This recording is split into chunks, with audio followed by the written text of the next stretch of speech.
Hello Justine et bienvenue sur le podcast Entrepreneur Productive. Salut Milena. Trop contente de t'avoir avec nous aujourd'hui depuis le temps qu'on parle de faire une interview toutes les 2 sur ce podcast. Il était grand temps. Avant de démarrer, est-ce que tu peux, te présenter, nous en dire un petit peu plus sur toi, sur ton parcours aussi et sur ce que tu fais aujourd'hui? Oui, bien sûr, mais avant toute chose, encore une fois, merci pour ton invitation.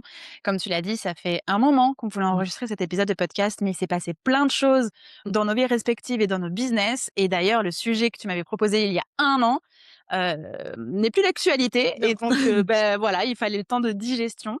Je m'appelle Justine, je suis coach pour entrepreneurs, mentor business et podcasteuse. Et j'accompagne les entrepreneurs, alors qui ont perdu l'élan. Alors quand je dis perdu l'élan, c'est qu'elles sont entrepreneuses, elles ont construit un business, tout semble fonctionner sauf elles. Et donc je les aide parce qu'elles sont en phase de creux, à ce moment où tout tourne bien, en tout cas autour d'elles, mais où à l'intérieur ça ne suit plus vraiment. Et donc je les accompagne à remettre du sens, à remettre de la clarté, du souffle dans leur activité, mais surtout du plaisir. Parce que parfois en cours de route, on le perd un petit peu. Mmh. On en a un petit peu discuté en off, Mmh. mais en soi, on traverse toutes et tous ça à un moment donné dans son Mmh mh. activité entrepreneuriale. Donc je suis la fondatrice de Réveille ton Biz, le podcast, mais aussi l'entreprise, et c'est tout un écosystème entre les offres et le podcast également, qui tourne autour du coaching, du podcasting, parce que je crois profondément qu'un business devrait respecter nos vies. Je préfère dire un business qui nous respecte plutôt qu'un business au service de nos vies, je sais pas quoi. Non, un business qui nous respecte dans nos évolutions, nos besoins et dans nos vies d'humains et d'humaines. Trop bien. Et moi, je suis trop contente au final qu'on ait attendu, hein, plus d'un an et pour, parler de ce sujet parce que je pense que justement ce sujet de comment aborder ces creux entrepreneuriaux, bah, c'est pas un sujet dont on parle beaucoup. C'est plus simple, on va dire, de parler de nos sujets d'expertise, de nos réussites, de voilà, le côté, brillant, les paillettes et justement là, aujourd'hui, on va parler un petit peu des dessous, ce qui se passe des fois en arrière-boutique, qu'on Mmh. ne montre pas forcément. Pour toi, comment est-ce que tu le définirais? Ou peut-être comment est-ce qu'on peut, se dire: «Bah, tiens, là, je suis en train de traverser un creux», parce que comme tu le dis, il y a ce côté de pour enfin, en apparence, tout va bien. Donc comment, en fait, on l'identifie et on le définit ce creux? Mmh. C'est une excellente question. Je dirais que déjà le creux, c'est pas un échec. C'est plutôt une espèce de phase un peu molle de déconnexion entre ce que l'on fait et ce que l'on peut ressentir. Comme tu l'as dit et comme on l'a déjà dit en introduction, tout peut sembler bien aller. Les réseaux sociaux, les leads entrants, les commentaires, les likes, les partages, les écoutes sur un podcast, le chiffre d'affaires, une équipe, des automatisations, enfin, il peut y avoir plein de choses et ça peut nous dire que, bon, en fait, tout fonctionne, mais il y a un peu un ventre mou. Parce que voilà, tout ne se joue pas uniquement dans la visibilité et le chiffre d'affaires. Mmh. Il y a beaucoup de choses qui se jouent aussi à l'intérieur et notamment dans la flamme. Mais je dirais que on peut identifier une phase de creux quand on commence à sentir que l'on avance en pilotage automatique, où tu fais ce qui doit être fait parce que, tu as un super, dashboard Notion qui te dit quoi faire ce jour-là, tu vois? Tu fais tout bien, tout dans le bon ordre, tu as tout mis en place, tu sais que tu as ton plan d'action, road to, 10K, 100K, 1 000 000, ce que tu veux, Mmh mh. mais en fait, tu le fais sans énergie, sans envie, peut-être un petit peu, sans sens. Alors la question de Mmh. sens est un peu délicate parce qu'en réalité, le sens fluctue, le sens évolue parce que dès lors que tu avances dans un sens, une fois que tu y es, bon, bah, il faut un autre sens, OK. Mais je dirais, ouais, c'est une sorte de ventre mou, de je fais les choses parce que je dois les faire, mais un peu: «Mais pourquoi?» Tu vois? C'est un peu, j'aime bien dire aussi que c'est une sorte de passage initiatique presque obligatoire quand on entreprend et notamment quand on Mmh. entreprend beaucoup avec, passion, avec le cœur. Ce ventre mou, il vient nous interpeller sur: «Il y a peut-être quelque chose à réaligner à cet endroit-là». Mmh mh. Ouais, je trouve ça intéressant ce que tu dis, ouais, pour, que le fait que ce soit un passage un peu obligatoire. Est-ce que d'après toi, ça peut être aussi qui est lié avec un peu toutes les injonctions qu'on voit aujourd'hui? Enfin, aujourd'hui, c'est pas nouveau, hein, c'est hier aussi et demain. Mais, on va dire un peu toutes les injonctions qu'on a sur, l'entrepreneuriat, le business de il faut aller, atteindre tel palier ou il faut faire comme ci ou il faut faire comme ça. Est-ce que ça joue pas aussi beaucoup sur, justement ce fait de, bah, on se force à rentrer dans des moules qui, derrière, bah, on perd un peu l'élan justement? Ouais, clairement, parce que ces injonctions, elles viennent de l'extérieur, globalement. Mmh mh. Heu, c'est tellement intense que ça peut être un truc qui nous pousse vers le pilotage automatique effectivement et qui nous fait dire qu'on fait les choses parce qu'il faut les faire. Et que si on les fait pas, on va être caca chien, on va aller, droit vers l'échec, on sera, jamais rémunéré à sa juste valeur, et cetera, et cetera, et cetera. C'est tous les «il faut, je dois» parce qu'on m'a dit Mmh. que si je faisais pas, négation, Mmh mh. tu vois? Donc oui, clairement et on est clairement aussi dans une société et aussi dans cet écosystème entrepreneurial et on le voit beaucoup dans le business en ligne, qu'on est biberonné à ça, en fait. Même Mmh quand mh. on se lance, tout est nouveau, mais quand on se lance, on entend aussi: «Tu ne vas pas prendre de vacances les 3 premières années de ton Mmh. entrepreneuriat». Qui est le con qui a mis cette Qui règle? a Qui lève je sais la pas, main? je prône de faire des pauses 4 fois par jour au moins, hein. C'est ça. Et pourtant, même si on est excité par ce que l'on entreprend au départ, il y a quand même ce truc de tu ne peux pas prendre de vacances au moins les 3 premières années de ta vie entrepreneuriale. Sinon, tu risques de mourir en enfer, bla bla, je sais pas quoi, tu vois? Enfin et donc tu avances avec ces trucs un petit peu là, en fond sonore qui te disent quoi faire et surtout que peut-être ce que tu as envie de faire, il faut surtout pas, Mmh. tu vois? Parce que c'est pas la bonne méthode. Parce que c'est le mal. Parce que c'est pas la stratégie LinkedIn, parce que c'est pas la stratégie, que l'on peut voir sur les business à succès ou je ne sais quoi, tu vois? Mmh mh. Donc du coup, on construit quelque chose, un qui est censé nous motiver et 2 on y met plein de trucs dessus qui alourdissent le fonctionnement et qui, potentiellement, nous enferment petit à petit aussi. Donc Mmh mh. de nombreux entrepreneurs et moi aussi, ça a été le cas, j'étais dans une entreprise prison dorée, tu vois? Mmh. Alors que quand on se lance, on est là genre: «Oui, autonomie, indépendance, liberté géographique, Mmh. temporelle» et en fait, tu te retrouves à faire des horaires pas possibles, à faire des tâches pas possibles, à mettre en place des trucs pas possibles parce qu'on t'a dit que et que Mmh si mh. tu le faisais pas, tu aurais jamais ton activité, que tu aurais toujours, un business, qui, va te faire vendre ton temps contre de l'argent donc oh mon Dieu, enfin, tu vois? Les injonctions. C'est ça. Ouais, mais c'est vrai que je trouve que c'est hyper important d'en parler parce que justement, parce qu'il y a beaucoup de personnes, je pense qu'on est tous et toutes, enfin soumises, à des injonctions, que ce soit au niveau de l'entrepreneuriat, au niveau de la société même. Parce que même cette notion de, quand tu te lances, tu vas pas prendre de vacances pendant 3 ans, c'est derrière aussi tout le conditionnement qu'on a au niveau de la société de: «Il faut travailler dur pour réussir» et Mmh. ça, qui est quand même bien, bien ancré chez beaucoup de personnes et moi la première. J'essaye de m'en libérer petit à petit, mais c'est pas facile et du coup, derrière cette culpabilité quand tu ne fais pas, assez ou quand tu ne travailles pas assez ou quand tu oses prendre justement ces fameuses vacances ou ces pauses ou un peu de repos, Mmh. chose que nous avons absolument besoin puisque nous sommes des êtres humains et non pas des robots et que nous avons une énergie qui, a besoin, d'être, rechargée de temps en temps, de façon régulière. Exactement et tu vois, ça favorise le creux parce que finalement tout notre système entrepreneurial valorise la performance. Mmh. Alors avouer qu'on est fatigué, avouer qu'on doute un peu ou qu'on a envie de se reposer ou prendre des vacances ou même genre juste travailler que quelques heures par semaine, contrario à, ne comptez pas vos heures parce Mmh. que, blablabla, je sais pas quoi, bah, ça peut être tout à fait perçu comme une faiblesse. Alors du coup, qu'est-ce qu'on fait? Bah, on met des paillettes, on alourdit nos journées, on se dit que, bah, à un moment donné, ça va peut-être se tasser et qu'on pourra réduire la voilure. Mais en fait, Mmh. ces paillettes-là, elles nous amènent juste à notre épuisement. Alors déjà, il y a la motivation qui lâche, donc là, on est vraiment en mode pilotage automatique, j'y vais parce qu'il faut que je le fasse et puis à un moment donné, ton corps sait et donc Bien alors sûr. pas ton corset te serre, mais ton corps, il sait que là, ce que tu es en train de faire, en fait, c'est plus du tout OK. Et Mmh c'est mh. sûr que c'est plus facile de dire, «Toutes les places de mon coaching sont prises, sold out, quantité, limitée sur, je sais pas quoi». C'est plus facile de dire ça, tu vois? Genre, «Plus de place, mets-toi sur liste d'attente» que de dire en fait, «Je sais plus pourquoi je fais ça, quoi». C'est Mmh sûr. mh. Oui, ou de dire: «Là, en fait, j'ai plus de place parce que je suis pas capable de me lever de mon lit parce que mon dos, il a dit, il a dit, va f en fait, tu veux pas prendre de vacances et ben, vas-y, tu vas en prendre. Mmh, Tiens, tu auras pas le choix». c'est ça, je te bloque. Alors en plus, alors pour le coup, moi, ça m'est arrivé, mais ça m'a pas empêché de travailler debout parce que pourquoi pas, tu vois? Parce que n'écoutons pas les signaux, quoi. Voilà, continuons puisque de toute façon, comme je suis entrepreneuse en ligne, je peux très bien travailler de mon lit, de mon canapé, donc Mmh mh. soyons fous, allons-y, continuons, Mmh mh. n'écoutons rien.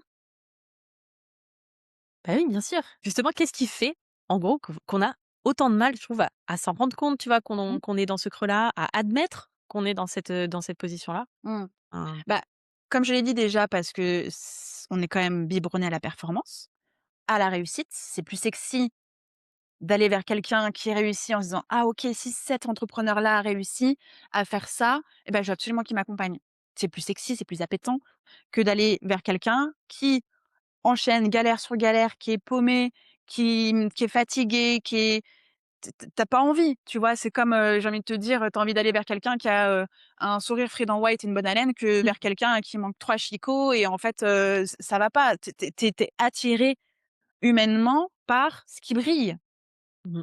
par ce qui te semble plus facile parce qu'en plus, hem, si on peut avoir des raccourcis, si on peut, pas mettre trop d'efforts, bah, allons-y. Bah, oui. Donc ces routes vers le succès toutes tracées, c'est sexy, c'est clair.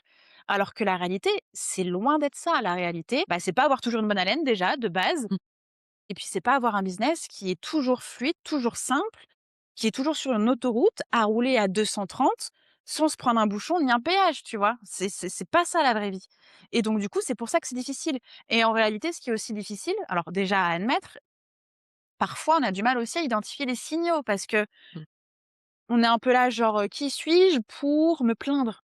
Ouais, quand ça fonctionne. d'accord. Mais alors quand ça fonctionne, je dis bien quand ça fonctionne avec les objectifs qu'on va atteindre. Je Mmh suis pas mh. en train de dire ça fonctionne à 1 million. Ça fonctionne peut-être déjà juste parce qu'on est, dans son bureau, chez soi, qu'on maîtrise nos horaires. C'est ça aussi fonctionner, tu Mmh vois? mh Enfin, mh.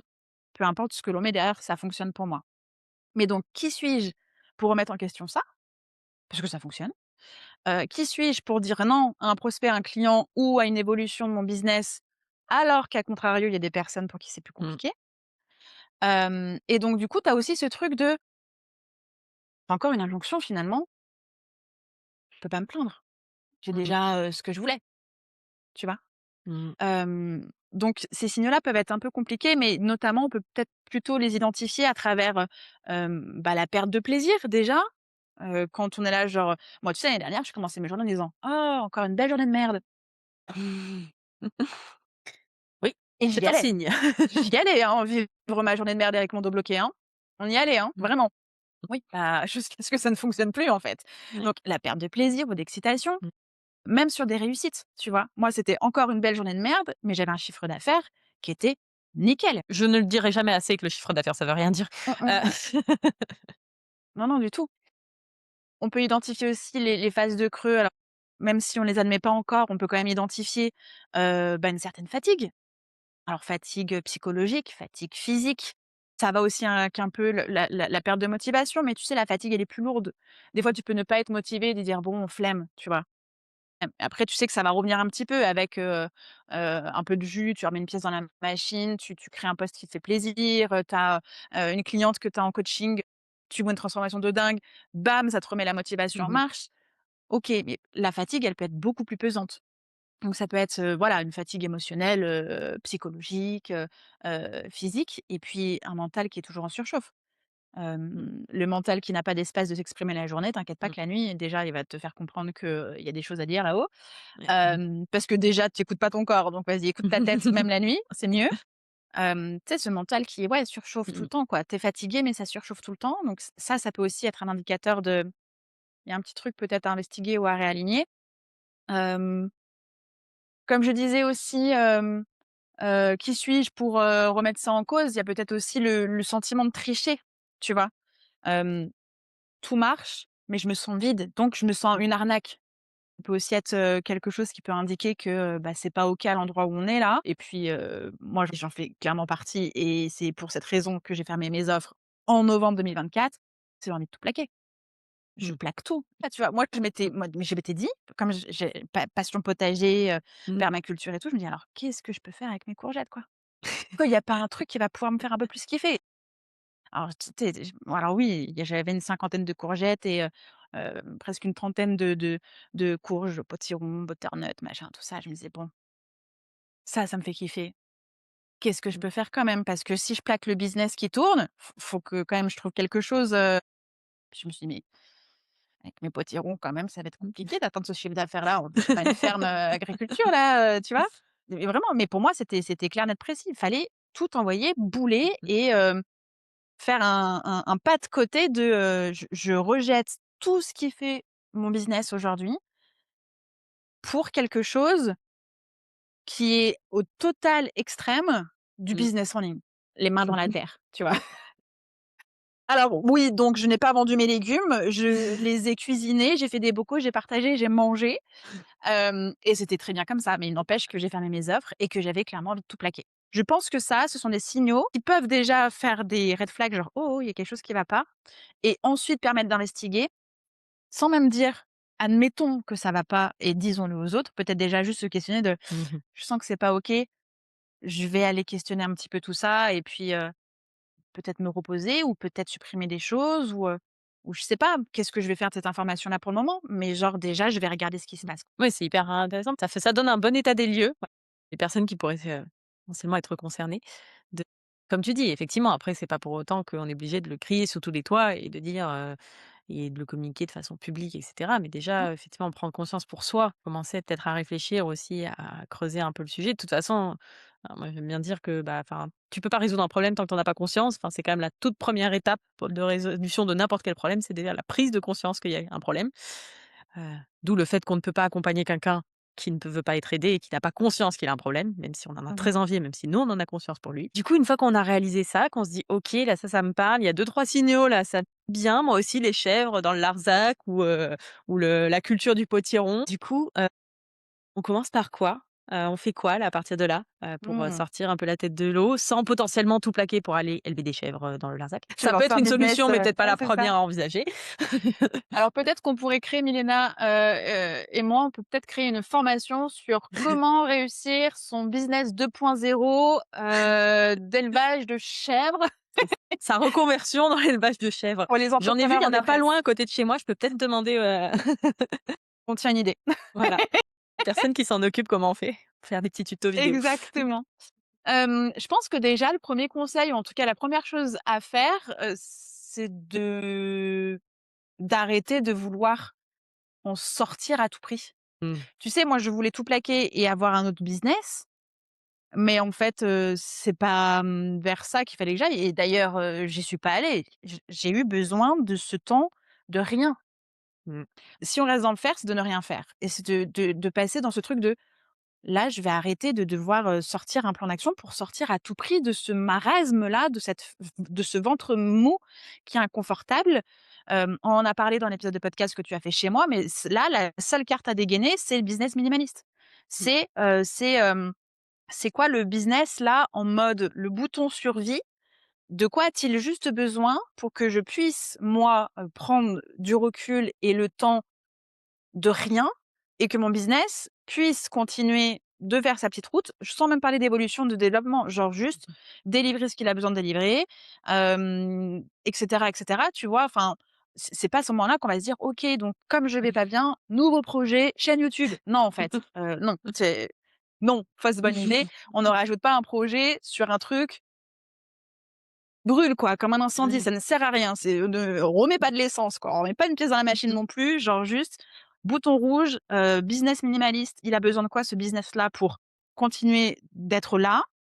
Donc de pas, abandonner, pour qu'ensuite il fasse, un crash intersidéral, mais plutôt, voilà, qu'est-ce qu'il a besoin pour fonctionner et moi, qu'est-ce que je peux faire pour ne rien faire en réalité? Mmh. Donc c'est je sors de l'idée de, faut que je sorte à tout prix de ce truc. Non, prends le temps, simplement. Comme tu l'as dit, ça peut être, si on a le temps de rien, c'est de peut-être essayer d'investiguer, de ressentir pour identifier pourquoi on se sent comme ça. Mmh.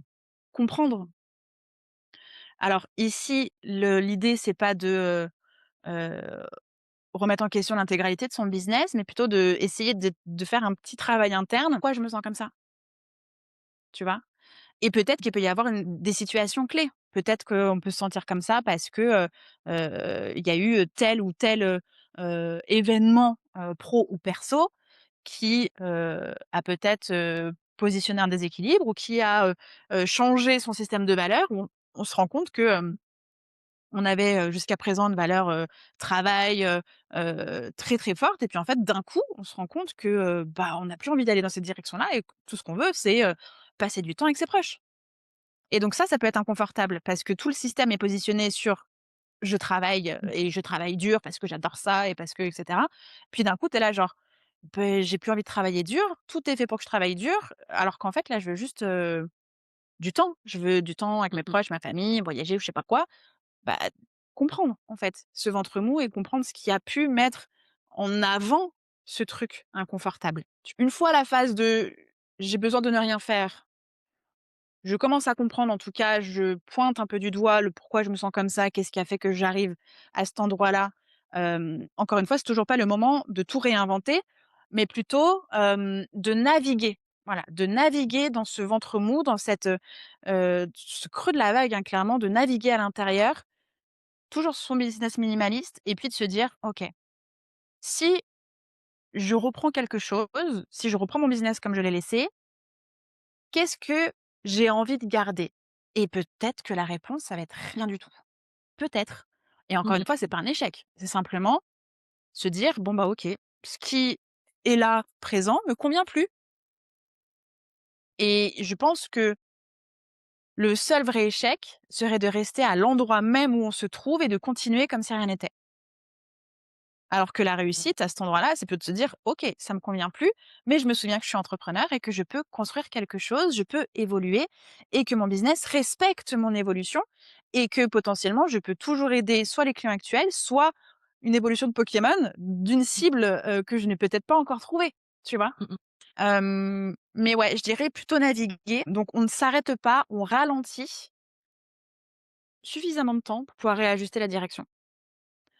Hem Je dis ça aujourd'hui, 1 an après ma volonté de fermer mon entreprise, de clôturer mes offres, de partir élever des chèvres. Bien sûr que moi j'ai mon mécanisme de survie a été: «J'arrête tout, je m'en vais, je ferme tout, je veux fermer ma boîte, je veux plus rien faire, je veux être en boule sur mon bureau, ne même plus rentrer dans mon bureau», genre juste, je voulais un vide, le noir, un néant, tu vois? Et m'enrober dans ce chaos, tu vois? Vraiment dans ce: Mmh mh. Ouais, allez, c'est bon, stop, on arrête. Hem, Ça, c'était mon mécanisme à moi. Est-ce que j'ai pu fermer ma boîte? Nope, parce que fermer une société, c'est pas si simple. Donc je me dis: «Bon, bah, en fait, finalement, c'est un mal pour un bien parce que ma société existe toujours». Mais du coup, j'ai pris le temps nécessaire pour et du coup 1 an pratiquement. Alors un peu moins, mais parce que, je suis revenue petit à petit, tu vois? Cet été, juillet et encore, je suis revenue que par le podcast pour je voulais plus rien vendre. J'accompagnais à l'extérieur de mon business, en mission de coach et mentor dans des programmes, mais je vendais plus mes offres parce que j'avais fermé mes offres et j'étais là genre: «Elles me plaisent pas, j'ai pas envie de vendre, j'ai pas envie là, mon business me plaît toujours pas. Par contre, ce que j'aime, c'est accompagner». Donc je vais aller accompagner à l'extérieur, le temps de savoir où est-ce que je vais, le temps de naviguer encore et naviguer à mon rythme, tu vois? Hem, je pense que ouais, c'est ça, naviguer, ralentir, c'est quoi le business minimaliste et reprendre des petites choses, tu vois? Au fur et à mesure quand on sent que, moi c'est rentré par le podcast et puis après c'est passé par, la certification de coach en reprenant les cours, et puis c'est passé par: «Ah bah, j'aime tellement accompagner que en fait je veux remettre de l'accompagnement au cœur de mon business» Mmh. et puis comme, je reprends à nouveau du plaisir avec le podcast, bah, je me dis: «Bah, en fait, Expertise podcast, je l'adore et moi, elle m'a aidée aussi à retrouver le chemin de mon entreprise. En fait, je vais peut-être la réintroduire dans mon entreprise. Tu vois? C'est voilà, Mmh mh. j'avance petit à Ouais. petit et ouais, je crois que l'idée, c'est de pas vouloir à tout prix en sortir tout de suite, Mmh. mais plutôt de naviguer, de se laisser le temps de Ouais. naviguer. Oui, je pense que c'est ouais, c'est vraiment ce que je retiens là de ce que tu dis, c'est effectivement, c'est cette idée de se laisser le temps et ça, je pense qu'aujourd'hui, globalement, c'est un problème pour, beaucoup de personnes et c'est vrai qu'en fait, c'est accepter effectivement, comme tu dis, que bah, les choses prennent du temps et ça, je trouve que enfin, moi, c'est quelque chose que je vois aussi, beaucoup, tu vois, avec mes clientes, tu vois, que j'accompagne. C'est des fois, en fait, c'est pas tant, enfin, tu vois, on parle de productivité, d'organisation et cetera, mais à un moment donné, c'est pas juste une question d'organisation, c'est qu'à un moment donné, bah, ces objectifs que tu veux atteindre, bah, en fait, il faut te laisser le temps de les atteindre C'est que là, mécaniquement, enfin, c'est des maths, tu vois? Limite, enfin, il va te falloir tant de temps, tu as tant de temps disponible à y accorder. Ça va pas se faire en 2 semaines, ça va potentiellement se faire en 2 mois ou en 6 mois et c'est Mmh. OK. Et je trouve que ce que tu dis, enfin, c'est pareil, c'est que là, il y a pas faut pas aller chercher un objectif avec une temporalité et encore plus une temporalité hyper courte et plus, comme tu dis, de voilà, se laisser le temps. Explorer aussi, j'ai l'impression dans ce que tu Ouais. dis aussi de se reconnecter un peu à ce qui nous plaît, à ce qui nous intéresse, à ce qui nous apporte du plaisir, de la joie, qui nous motive et aller vers ça et je pense que c'est, on en parlait déjà tout à l'heure un petit peu en off, je pense que c'est aussi quelque chose qui, des fois, on s'éloigne justement de ce qui nous plaît vraiment dans notre activité parce qu'on a répondu à des injonctions de pour avoir un business qui grandit, pour, se développer, pour faire plus de chiffres, pour machin, pour truc, pour être en gros, pour, répondre aux critères Mmh. des entrepreneurs à succès. On utilise certaines méthodes et on oublie et on se détache parfois de certaines tâches qui, OK, on c'est, notre temps, OK, c'est pas scalable, OK, c'est pas le truc, OK, ça peut se déléguer, mais finalement, c'est ça qui nous apporte de la joie, quoi. Mmh. Complètement d'accord avec toi. Je pense que c'est un bon rappel pour tout le monde aussi de voilà, se laisser le temps aussi, Mmh. accepter que Ouais, ces ouais, complètement. choses-là Après, il y a la question derrière qui peut-être que tes auditrices, sont déjà en train de le dire: «Oui, mais vous êtes bien mignonnes les filles, mais pour avoir du temps, il faut de la trésor». d'où le business minimaliste. D'où le business minimaliste, c'est-à-dire que, on peut avoir aussi un peu, encore une fois, cette course à la performance, à la rapidité, c'est-à-dire que, on veut emmagasiner un max de projets qui demandent des ressources tant financières, temporelles. Donc en fait, on ajoute des choses pour que tout soit fait à la vitesse auquel ça peut être attendu, à la vitesse que l'on exige. Donc on va mettre des gens à cet endroit-là, on va mettre des process à cet endroit-là, on va mettre des outils payants à cet endroit-là pour nous dégager du temps et se dire: «OK, d'accord, je peux faire ça pendant un autre truc». Mais en fait, ça augmente la charge, charge mentale, charge financière, charge temporelle aussi, parce que quand on délègue, on récupère du Mmh temps, mh. mais en fait, le temps, on le récupère pas spécialement puisqu'on doit dédier du temps quand même dans, bah, les interactions humaines avec ces Mmh gens-là, mh. avec, les collabs, avec, ouais, le la communication, les process, les checkpoints et cetera. Donc on pense récupérer du temps pour faire toute autre chose. En réalité, on va quand même grignoter ce toute autre chose par du temps qu'on doit dédier à cette action-là. Hem, donc effectivement, le business minimaliste permet en fait de pouvoir naviguer avec une intensité réduite en termes de charge mentale, charge financière et charge humaine. Donc effectivement, c'est à ce moment-là qu'on, arrête toutes les collaborations avec tous les prestataires qu'on avait, et qu'on garde uniquement là où les personnes qui permettent à ce business minimaliste d'exister, de vivre. Mmh mh. Et Mmh mh. donc, qui à l'intérieur peut permettre ça si jamais nous, on n'est plus en capacité? Parce que ça peut tout à fait arriver, hein. Mmh mh. Mais pour en revenir au cas de la trésor, effectivement que le temps, qu'on pourrait avoir besoin, va pouvoir être, voilà, donné par la trésorerie qu'on met de côté au fur et à mesure, d'où l'idée de penser son business model, son tarif et ses offres, qui permettent d'avoir ces moments-là, Mmh. de partir en vacances certes, de tomber malade aussi, mais aussi d'avoir le temps de réfléchir et de se l'offrir ce temps-là. Et Mmh puis mh. évidemment, on va rappeler sécurité de l'entrepreneur, indépendant, indépendante, mutuelle, prévoyance s'il vous plaît, important. Tout ne se joue pas que dans votre réseau, il y a aussi des choses que l'on paye, d'accord, certes, mais Mmh. qui permettent de sécuriser aussi ça. Et voilà, en fait, c'est Mmh. se munir dès le départ aussi. Mmh. Oui, bah, ça c'est clair et puis comme tu dis, puis après je pense que enfin, dans le côté business minimaliste, ça peut être même au niveau de enfin, même au niveau de sa vie, il peut y avoir des choses, voilà, se calculer vraiment, bah, c'est quelque chose que enfin, autant, je trouve, bon, mon côté ingénieur, c'est très cartésien, suivre ses données, ses chiffres et Mmh. cetera, bon, au niveau d'un business, c'est essentiel, mais je trouve que même au niveau perso, encore plus quand on est entrepreneur, je trouve que c'est hyper important d'avoir une vision de: «OK, globalement, combien j'ai besoin pour vivre?» et Ouais. je fais faire l'exercice, à mes clientes sur, enfin un peu 3 niveaux, tu vois? Tu as un peu le niveau vraiment le niveau minimum, en gros ce dont tu as besoin pour, manger, payer ton loyer, toutes les dépenses on va dire obligatoires, ça c'est vraiment le Mmh. minimum que tu dois te dégager et en fait, parfois quand tu fais le calcul, tu te rends compte que c'est pas forcément si énorme. Et après, OK, après c'est quoi le niveau, on va dire le niveau 2 qui est un peu le niveau plaisir, tu vois? Où là tu te fais en plus, bah, voilà, tu vas chez le coiffeur, tu fais la manicure, Mmh. tu fais un peu des vacances, tout ça et on va dire le niveau 3 un peu luxe où là c'est vraiment tu t'es, genre, bien, bien plaisir et tu te fais des vacances, de rêve, tu vois? Et en fait, je trouve que c'est hyper intéressant d'avoir ces informations en tête pour se dire: «OK, je peux en fait si besoin un peu aussi, alors tu vois, diminuer un peu mon niveau de vie, pour pouvoir, me laisser ce temps-là». enfin, il y a différents moyens, tu vois, d'ajuster, Mmh mh. il y a différents leviers comme ça et de la même manière en business parce que tu peux te dire, voilà, bah, OK, il y a des outils, il y a des prestataires, il y a des choses que j'utilisais, enfin, je payais dans un mode minimaliste où je fais vraiment attention à ma trésorerie, bah, ça, bah, OK, c'était bien pratique cet outil-là en version payante, mais en vrai, je peux m'en sortir avec la version gratuite, quoi. Mmh. Complètement. Et aussi cas d'école, c'est-à-dire que moi, l'année dernière, j'avais pas du tout de trésorerie suite à l'énorme impayé, que j'ai eu, début 2024, donc pas du tout de trésorerie. Je faisais du chiffre pour, bah, payer les charges, me rémunérer et c'était du continu, en fait, donc c'est d'autant plus épuisant et stressant.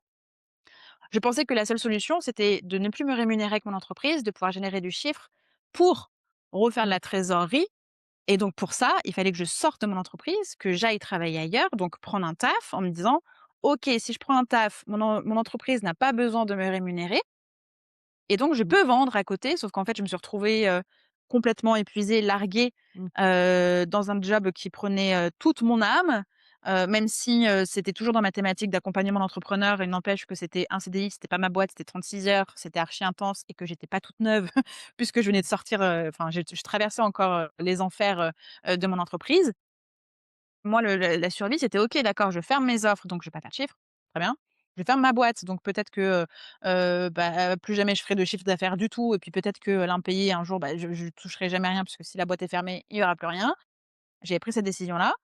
Le CDI, j'ai pu tenir autant que possible jusqu'à ce que ma santé me rappelle. Je pense que si j'avais pas eu l'impayé et si j'avais eu ces 3 mois, 6 mois de trésorerie dont j'ai eu besoin finalement parce que mon CDI, on a fait une rupture conventionnelle, donc j'ai eu la chance d'avoir du Pôle emploi histoire de: «OK, qu'est-ce qui m'arrive? Qu'est-ce que je vais faire?» ou peut-être: «Qu'est-ce que je ne vais rien faire du tout?» parce que le traitement que j'avais entamé pour l'hyperthyroïdie était très intense et du coup, j'ai eu l'espace de: «OK, je vais prendre une seule mission de coach dans un programme, Mmh. me reconnecter avec ce que j'aime faire le plus, en fait, et puis c'est tout et donc j'ai pu générer du chiffre d'affaires que j'ai laissé dans ma boîte, refaire ma trésorerie, récupérer même de l'argent que j'avais moi-même injecté dans ma boîte pour me rembourser et tu vois? J'ai pu refaire ma trésorerie, mais parce que j'ai eu l'espace mental et j'ai eu le temps. Donc je dirais qu'aujourd'hui, si on parle de trésorerie, si on parle de se sécuriser pour pouvoir se payer du temps quand on a besoin, je dirais que le minimum, c'est 3 mois. L'idéal, c'est Mmh. 6. Bien sûr que quand on débute, ça paraît énorme et on se dit: «Oui, mais enfin, j'ai déjà du mal limite à me générer, un revenu, à quel moment je mets en plus 6 mois 6 mois de côté, quoi?» Mmh. Mais, c'est quelque chose qui se construit petit à petit Oui, et vraiment je vous invite, enfin, que ce soit au niveau pro, au niveau perso, je pense que ça permet effectivement aussi de prendre des meilleures décisions parce qu'on n'a pas cette pression-là financière, parce qu'on peut dire ce qu'on veut, enfin, à partir du moment où on ne sait pas si on va pouvoir payer notre loyer à la fin du mois ou manger ou quoi que ce soit, enfin, ça crée un stress, ça vient toucher quand même à nos instincts de survie, quoi, donc ça vient à des besoins fondamentaux et on dans ces moments-là, bah, forcément, on prend pas forcément les meilleures décisions. En tout cas, on prend pas des décisions qui sont axées sur le mieux sur le long terme et on va oui, essayer juste de enfin voilà, de courir, sur le court terme, résoudre le plus vite possible, éteindre le feu, quoi. Mais sans vraiment se préoccuper de pourquoi est-ce que ça brûle? oui, Hem, Globalement. c'est ça et notamment et ce qu'on disait, c'est quand on est dans ce process de survie, encore une fois, on rajoute des choses. Alors que Mmh. dans le process de survie, restons simples, restons flexibles et restons au mieux dans le minimalisme, quoi. Mmh mh. Si la priorité, c'est de vendre, toutes les actions, aussi peu nombreuses soient-elles, doivent être tournées vers la vente. Oui, ou je vais créer une nouvelle offre parce qu'il y a un moment donné, Ah oui. c'est ça aussi, j'ai besoin de faire plus de chiffre d'affaires, donc je vais créer encore une offre et encore une offre et encore une offre et encore une offre. Est-ce qu'on peut se concentrer sur celle qui existe déjà et on va Oui. juste se concentrer sur communiquer dessus et faire en sorte de faire rentrer du chiffre là-dessus plutôt que de partir de zéro pour créer un produit de nulle part? Mmh. Clairement, je l'avais oubliée celle-là, tu as raison. Un classique, un classique. Oui, absolument. Et du coup, pour toi, c'est quoi qui fait la différence justement entre un business qui nous épuise et un business qui soutient vraiment, Mmh. notre vie d'entrepreneur? C'est une excellente question et je pense que la réponse, est propre à chacun, Mmh je mh. pense déjà, mais quand même, je vais apporter, mon éclairage à moi. En tout cas, moi, selon moi, encore une fois, c'est à moi que tu poses des questions, donc ce sera ma Bah oui, réponse. c'est ça. Hem, je dirais qu'un business qui épuise, c'est un business qui te prend ton énergie et donc comme il t'épuise, il te soutient pas, tu vois? Hem et un business qui te soutient, c'est un business qui te rend de l'énergie. En Mmh. off, on en a parlé, notamment sur ce qu'on aime faire le plus, qu'on pourrait très bien déléguer, c'est l'accompagnement de nos clients et clientes. Moi, j'ai délégué les accompagnements de mes clientes parce qu'il fallait que je sorte du temps pour gérer l'incendie et toutes les merdes qu'il y avait. Donc je suis sortie de ça. J'ai, onboardé Clémentine qui a géré une partie des accompagnements de Mova, donc j'étais moins en contact avec mes clientes et en fait, je me suis retrouvée à gérer que les merdes. Et donc ça m'épuisait, ça drainait mon énergie Mmh. et j'avais plus, entre guillemets, «le sens» de pourquoi j'avais créé Mova. J'avais pas de transformation, j'avais pas de déclic, j'étais plus au dans le cœur battant de mon entreprise. Mmh. Hem Et donc du coup, mon entreprise me ne donnait plus d'énergie puisqu'elle faisait que de me la drainer, que de me prendre Mmh. des trucs pour gérer les trucs qui prennent ton énergie, qui t'aspirent ton âme. Hem, donc ouais, je crois que c'est ça. Un business qui t'épuise, c'est un business qui te prend ton âme, ton énergie, ton père, ta mère, ta sœur et tout ce que, dans ce monde tu tiens. Et un business qui te soutient, c'est un business qui te rend de l'énergie. Alors oui, il y a cet aspect, qui te permet de respecter ton rythme, ta vie, te rémunérer, pour, vivre et cetera. Mais je pense que le premier point, c'est, qui te renvoie de l'amour quoi, Mmh. qui te renvoie de l'énergie, où tu te dis quand tu viens: «Purée, je suis au bon endroit. Purée, c'est trop bien là ce que je viens de faire». Ça, c'est du soutien, ça, c'est du respect, ça, c'est, une vie de couple idéale en réalité, tu vois?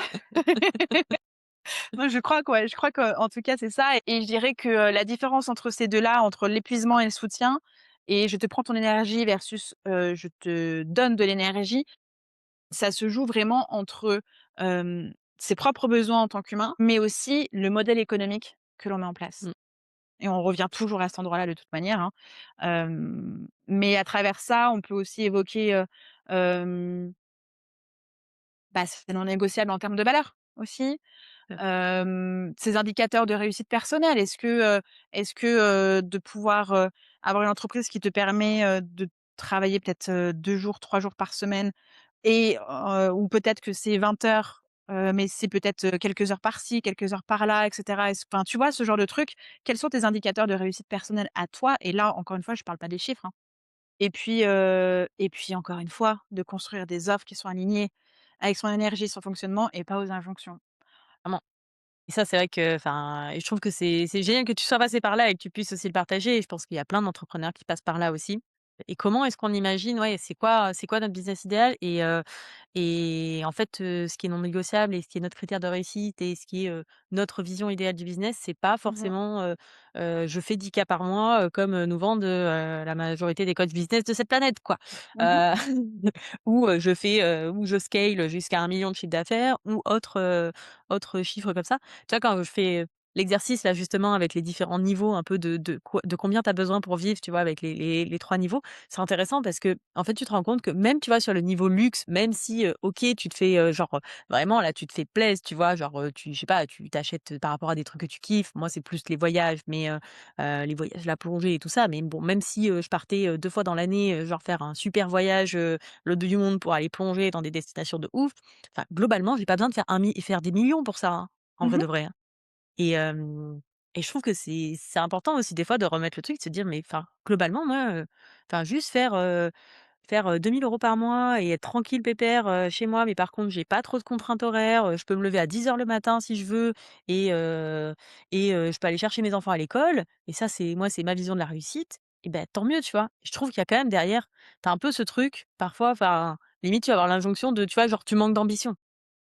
Bah, non, en fait, ça c'est juste ma vision de la réussite, c'est pas la tienne, OK, mais enfin, en fait, tout le monde n'a pas vocation et tout le monde n'a pas forcément envie. Moi, personnellement, j'ai pas envie de faire des millions. J'ai pas envie d'avoir un énorme business, j'ai pas envie d'avoir une énorme équipe. Moi, je suis bien tranquille, pépère, dans mon Mmh. petit bureau, à faire mes trucs, à accompagner mes clientes. Il y en a pas 50 000 que je peux accompagner sur mon programme vraiment d'accompagnement.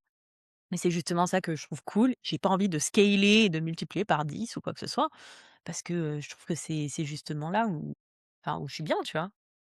Clairement et tu vois, c'est hyper important de le dire, mais ça va aussi avec ce truc de performance et de Mmh. rapidité. C'est que si on ne répond pas à ça, du coup, comme tu l'as dit, on peut être considéré comme une personne qui n'a pas d'ambition Mais je pense que le point de départ, c'est redéfinir ce que c'est l'ambition Mmh. et Bien sûr. puis trouver la définition pour soi-même, Mmh. pour ne pas répondre à des attentes, injonctions, règles de vie que quelqu'un a décidé que ce serait, Mmh. la règle de la réussite ou je sais pas quoi. Non, c'est redéfinir bah, oui, évidemment, ses valeurs, c'est ce qui oui, ce qui anime, sa vision de la réussite, sa vision de l'ambition, hem et en fait, d'avancer avec ça et puis aussi avancer et accepter que ça va évoluer. Oui. Et ça, ouais, ce que tu disais tout à l'heure par rapport au fait de, bah, l'échec, c'est de rester là alors qu'on n'est pas bien versus, Mmh. évoluer et je pense qu'il y a aussi ça et je pense que c'est un peu un biais, je sais pas comment dire. Je pense que ça participe un peu à ce que ce creux entrepreneurial, ce ventre mou de en fait, quand ça fonctionne, tu vois, tu es un peu genre, tu as mis en place plein de trucs, tu es arrivé là, ça fonctionne et tout et puis là, tu te sens plus forcément trop bien, mais en même temps, genre ça fonctionne, tu vois? Tu vois, l'idée de casser un peu ce que tu as construit déjà, tout le alors que tu y as passé du temps, de l'énergie et compagnie. Il y a puis on est des êtres humains avant tout, on est en constante évolution, quoi Oui. et en même temps, je pense que c'est pas évident psychologiquement de justement arriver à lâcher, se dire genre: J'arrête, je lâche, je ferme un truc qui en plus fonctionne, on Mmh. rapporte de l'argent, même si derrière, ça ne nous anime plus, quoi». Oui, mais là, tu abordes aussi des questions de deuil, de sa propre identité, de, qui suis-je si je ne fais plus ça? Ouais, Qui me définit comme un tel, une telle à la tête de ce truc. Qui suis-je si je passe, plus de temps à exercer ce machin dans lequel j'ai déjà mis beaucoup de temps? Qui je suis si je décide de faire autre chose? Qui je suis si je décide de ne rien faire également? Donc oui, oui, ça c'est là, c'est des questions qui sont propres, j'arrête quelque chose, mais c'est quoi après? C'est quoi cette fin? Elle m'amène vers quoi? Tu vois? Et le début du quoi aussi.